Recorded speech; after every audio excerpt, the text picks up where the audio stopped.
Santa and books were my figurative children, which in fact they are, this is my naughty and nice list for the year. Alright, hello, welcome back for another day of Bookmas. Today I really wanted to do a books that have changed my brain chemistry style of video, in which I was going to share all the books that have just like made me into who I am as a person this year. And so the plan was I was going to run you through my favorite book of every month and why it shaped me. But on reflection, I was like, you know what? It's not just the good books we read that shape us, it's also the bad ones. So I will also be including not just my top read of that month, but the worst book of that month. But the caveat is we do not bash art. In this little corner of the internet, I believe that just because I read something and consider it bad at that time does not make it bad art. It just means that I didn't like it, and that's okay. I might love it, you might hate it.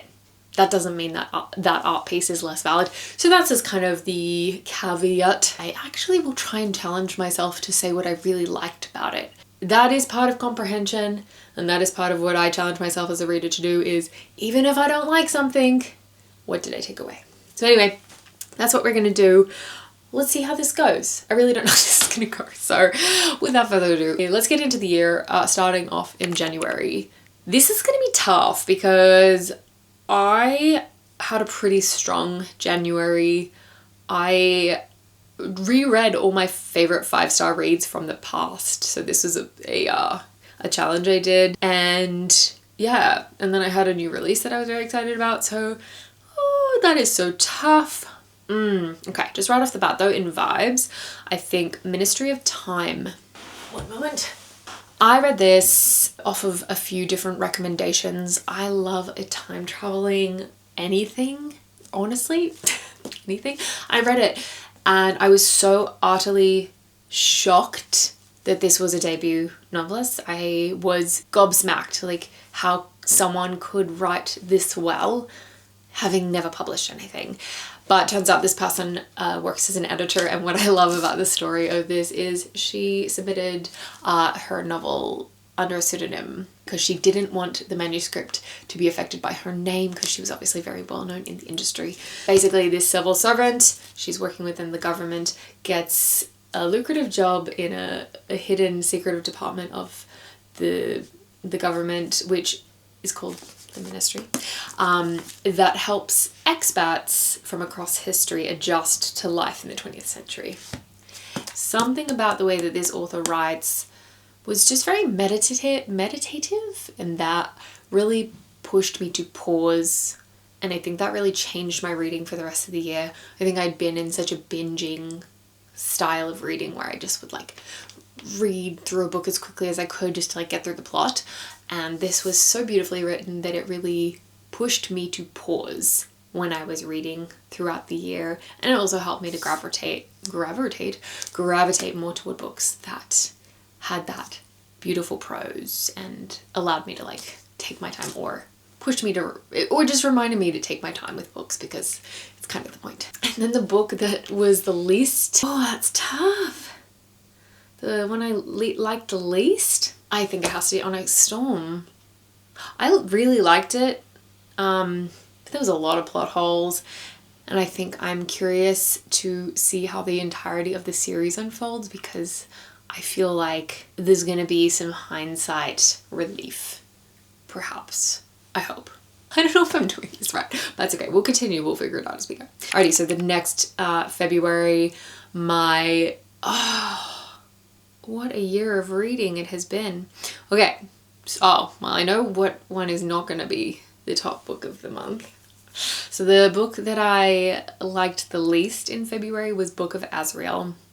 Now this book changed me in that I realized that popular books are not always going to be popular for me. Because I got 600 pages into an 800 page book and was questioning if I should continue. It was really the push I needed to remember that, hey, it's okay to not finish things if they are no longer serving you. So that was the lesson I learnt from that. And then the best book, oh almost has to be Dark Matter. I think it's an easy one. That book made me realize that some authors can be so phenomenal that it makes you question your own reality. Like, I was reading that thing like a textbook. Like, Dark Matter, we are following a man who is kind of stuck in his like life of not going after his career and kind of seeing his friend having gone after it and feeling kind of sorry for himself, and then ends up being like kidnapped, and then ends up in like a different version of reality of his own life, and kind of comes face to face with all the different choices of all the different outcomes of the choices that he could have made. I lost the plot a little bit on that book, and that I lost sight of the fact that that was a work of fiction. Next, in March, okay, it was a big month in March. My top book of March was, oh, it has to be, I read Manacled, and I know technically it is not a book, it is a fic. So my top reading moment of March was in fact fan fiction, and was my first ever fan fiction because I didn't have many bookish friends as a kid, and I didn't know that that existed. And so yeah, it took me a hot sec to get there, and it's been a wild ride ever since, and that truly opened me up to a whole new world of reading, and a whole different kind of reading, and I feel like I'm better for it. That's all I'm gonna say. Then the worst book I read.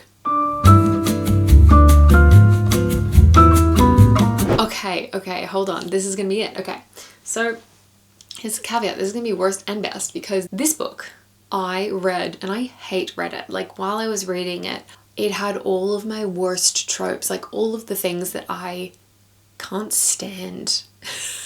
And I was reading these characters, they were driving me insane. And by the end of it, I wanted to throw that book at a wall. I had so many feelings. I was so enraged, and I was so mad at how the author chose to end that book.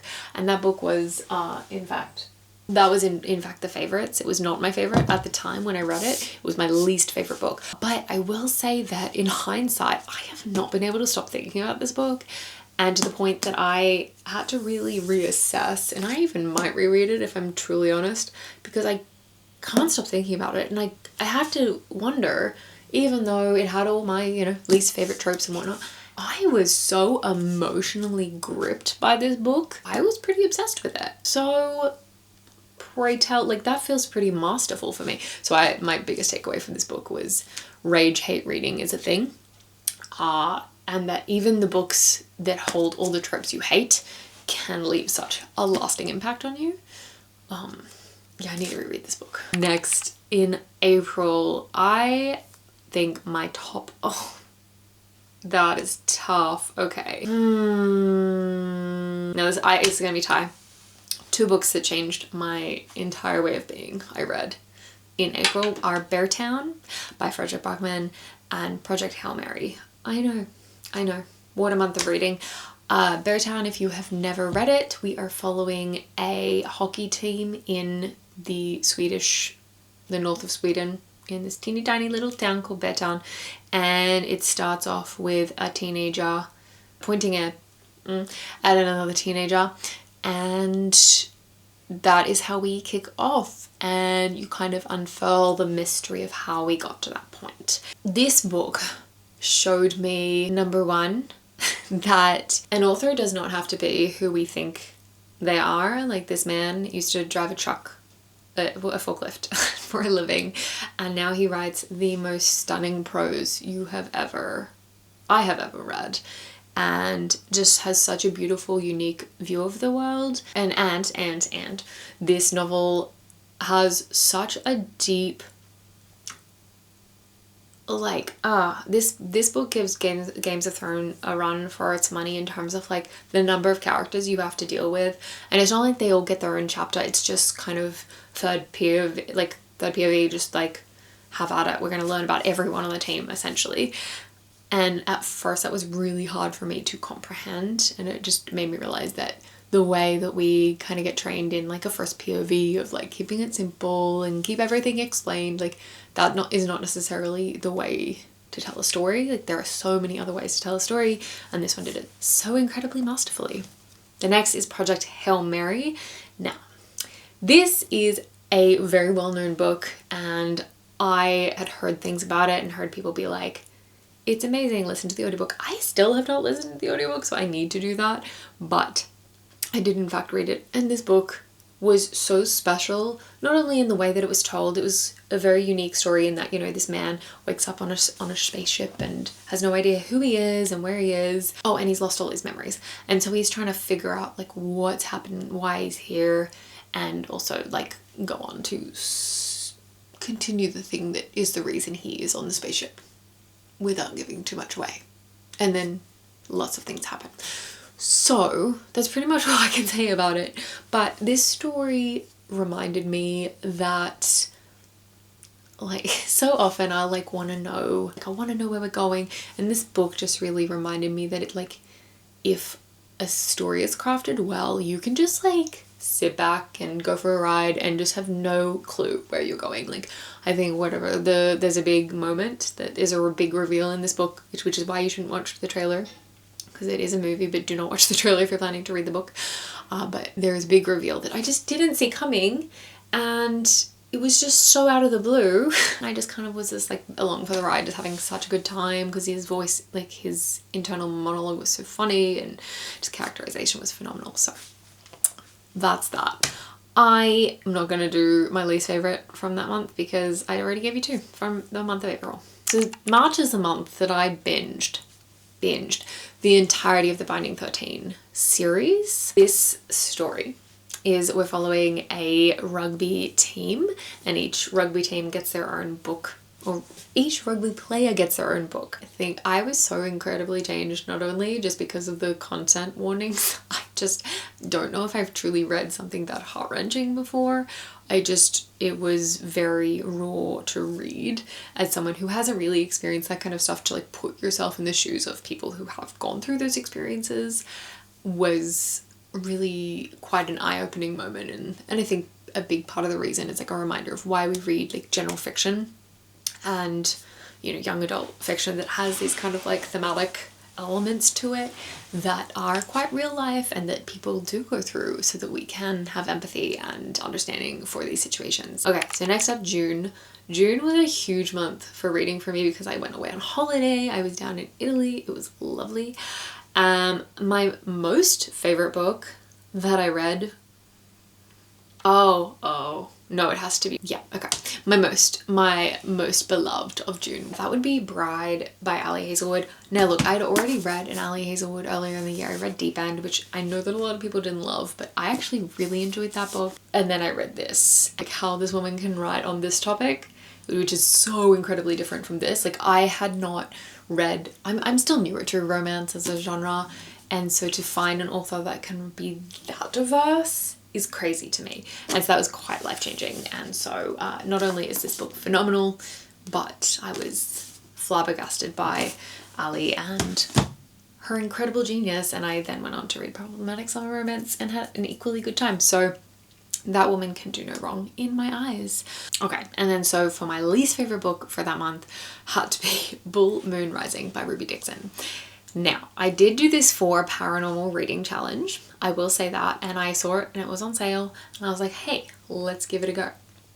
And I have never really read anything like this before, and I just found out that a Minotaur doesn't quite do much for me, and the plot wasn't quite enough to keep me hooked. So that was... is that positive enough? I don't know. If you like Minotaurs, you might really like it. I don't know. It might be your vibe, might be your kind of art. Alright, so in July, I read... I pull this book off my shelf far too often. This book, The Rose Bargain by Sasha Payton Smith. I honestly read this on such a whim. It did not have this copy, by the way. Now this book, not only did it kind of spark my curiosity for Regency and like that style of novel, but it began my obsession with fairies. Not like ACOTAR style fairies, but like other worlds, like Irish style fairies, that style of fairy. And I can't get enough. So this book is also very, very funny and reminded me that you don't have to be so serious when you're writing/reading books. You can just have a good time with this. Basically, the kind of kingdom is ruled by a fairy queen. Thank you, brain. I couldn't think of the word. By a fairy queen who grants everyone a wish on their like kind of coming out debutante day, and the trade-off is you get a nice gift, but you have to like lose something. And the list of things that happened as a repercussion for the gift was so funny. Like this woman was like, I'm gonna be the best baker in all the land, but I have no fingernails, and it just made me giggle. So yeah, that's that one. August, I have a theory that August is the slow month. I read 3 books. I have no bad one, honestly. I did a reread of one of my favorite fics. I read a different fic. It was an entirely fic-based month. And then I read the 5th season, which has to be the book that changed me. Honestly, I think regardless of what month it had come in, it would have been the book that changed me, because Broken Earth trilogy, 3 books. Each one of them won a Hugo Award 3 consecutive years in a row. N.K. Jemisin won the Hugo Award for sci-fi and fantasy. Unheard of up until that time. Just not something that ever happened, which is such an accomplishment. And you hear that and you're like, well, it must be incredibly incredible in terms of like fantasy and sci-fi, but it's not being like binged on BookTok or anything like that. And I just kind of like had it on my list. I think because it was a slow reading month, I was like, why not? Let's give it a go. Not only the narrative style, this is the most unique storytelling I've ever come across. Like you have 3 different perspectives, each told from a different type of POV. So you have like a second POV in there as well, which is kind of unheard of, honestly, in books. And just really has such a unique story.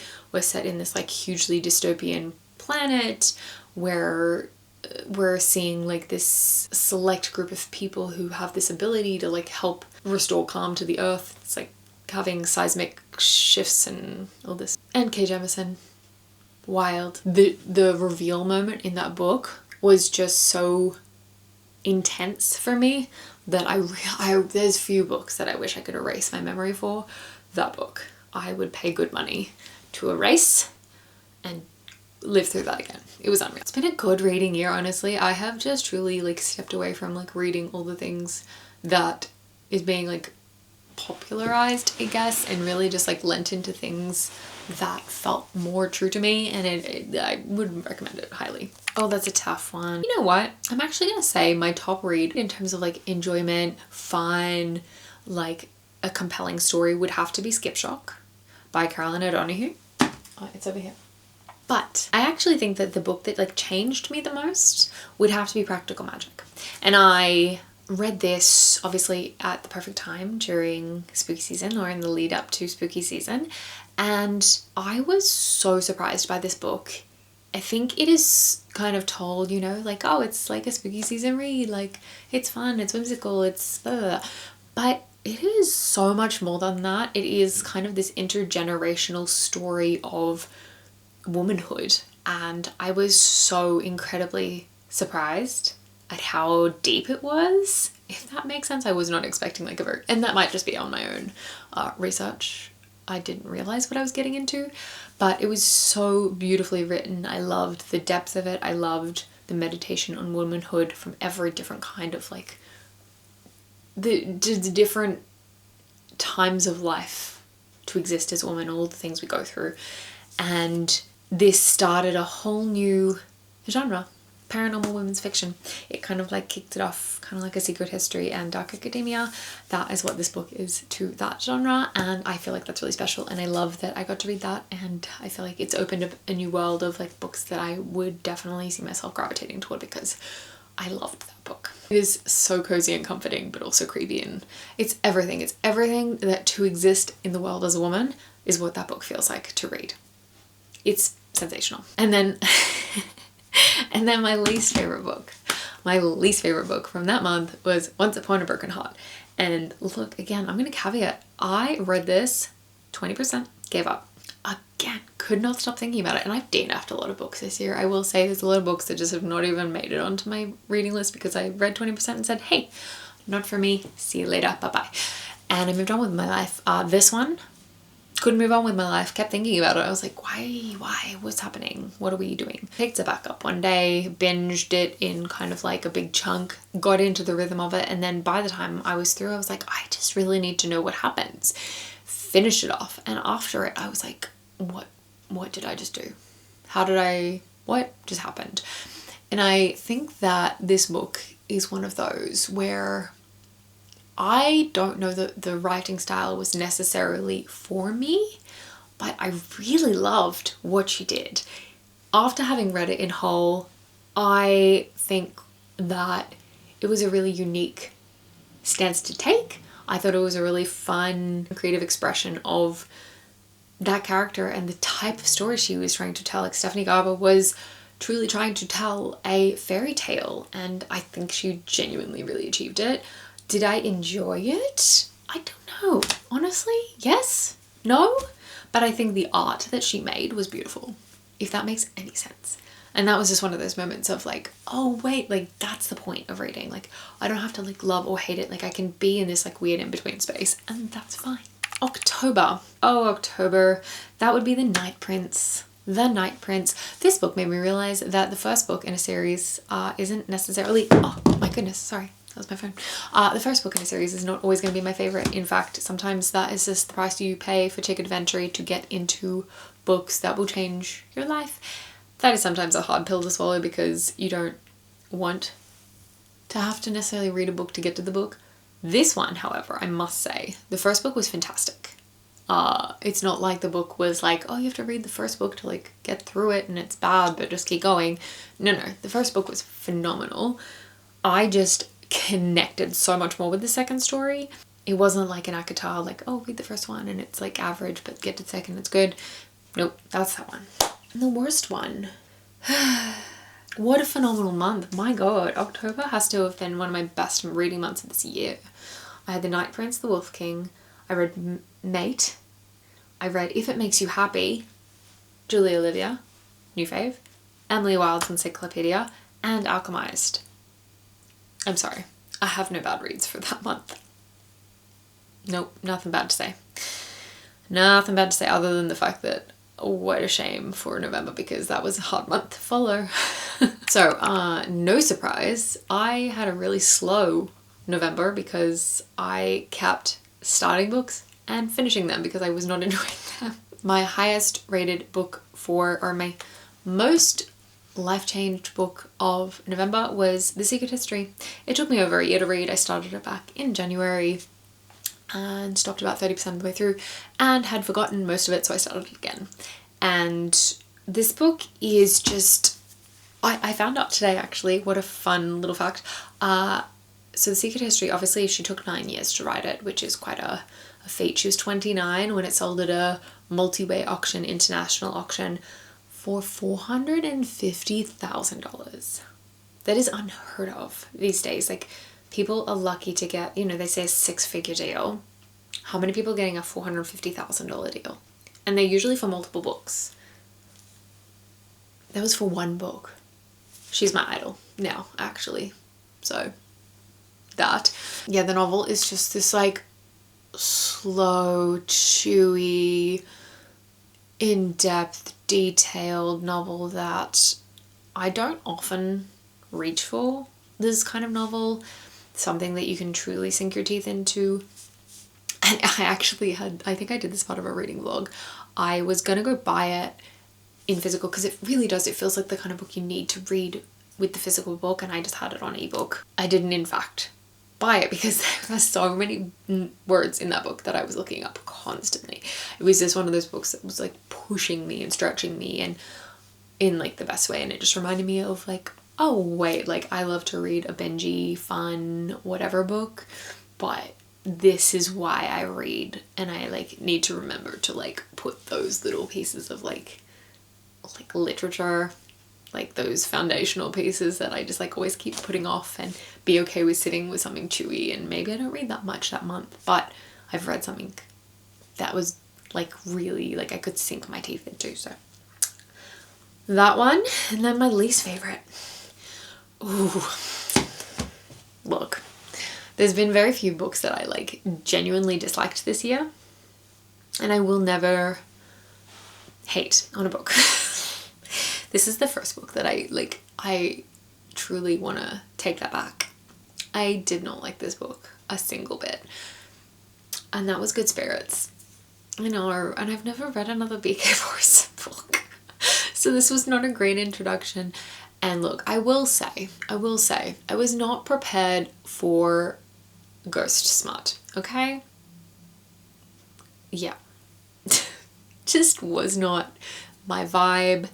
This book reminds me that sometimes you just genuinely dislike something, and this is such a good lesson for the internet, actually. Sometimes you're gonna just genuinely dislike something, and like, I probably will read something, but I'll definitely try and read something else by B.K. Forrest. I'm not ruling out her as an author by any means. Like, I did really like her writing style, just did not like the story. Did nothing for me, and I can sit there and know without a shadow of a doubt that someone else absolutely loved this book. Like, this maybe made someone else's day. It was their favorite read of the month. Like, I can sit there and like enjoy that little duality, if you will. Next month. Okay, so December. I haven't finished reading December books, obviously, but so far this month. Okay, you know what? Let's just do a Christmas edition just for funsies. I've obviously read other books this month, but just for the sake of the fact that December is Christmas reading month and I haven't finished, of the books that I've read, the best book that like gave me hope in the world was actually a trope that I have actively wanted to avoid this season, because I have read it so much to the point that I was like, this trope is ruined for me. But that was The Christmas Fling by Lindsay Kelk, and she totally changed the game for me. She made me believe that she made me realize that it's not the trope necessarily, it's just how it's done sometimes. And like, you can even read tropes you hate and like the favorites. Like, it can be really well done. The trope is fake dating, and it was just so well done. It's like, she shows up to like rent this apartment from this guy, and his parents like walk in. I'm not gonna ruin it because it was so funny, but like, to be taken by surprise. But there's a very, very funny circumstance in which they are stumbled upon, and they are like, oh, this must be your girlfriend. And he's like, yeah. And she's like, what? No. And anyway, so then she ends up going to his family Christmas in the Highlands of Scotland, and it's a great time. And he is Scottish, and the audiobook definitely has a Scottish accent, so if that's your thing, that also is a bonus point for that book. And then the worst book, oh no, the worst one was The Plight Before Christmas. Okay, the beginning of this book was fantastic, phenomenal. I was having such a good time. The tension was unreal. This book taught me that the art of romance is in tension, obviously, but in that the resolution of the tension is so important. And I didn't actually understand, I couldn't put words to why it wasn't working for me. Like, I read it and I read the ending and I was like, like, it was just not sitting well for me. And it just kind of came together almost like too nicely, if that makes any sense. Like, it was too clean of a bow. And then I heard another author talking about this, like the problem with romance books these days, like why we're feeling unfulfilled. And she explained it, that it was kind of this idea that the tension is being resolved too logically, and in a way that a human would not logically come to that resolution. Like, there would be more trepidation, there'd be more of a like staggering to get to that finish line, if that makes sense. It wouldn't just be like, oh, I finally realized that I care for you and I'm happy to move all my problems out of the way and I'm going to move to see you and none of these problems exist. Does that make sense? Yeah. So that's kind of, none of those things were actually what happened in this book, by the way. I'm not spoiling anything, but it's a HEA. You know what's going to happen in the end. They're going to get together. I'm sorry, but I've ruined all romance novels for you. They get a happy ending. What a year of reading, I must say. I think I also need to give a special mention to, this is not a particular month, but just in general, I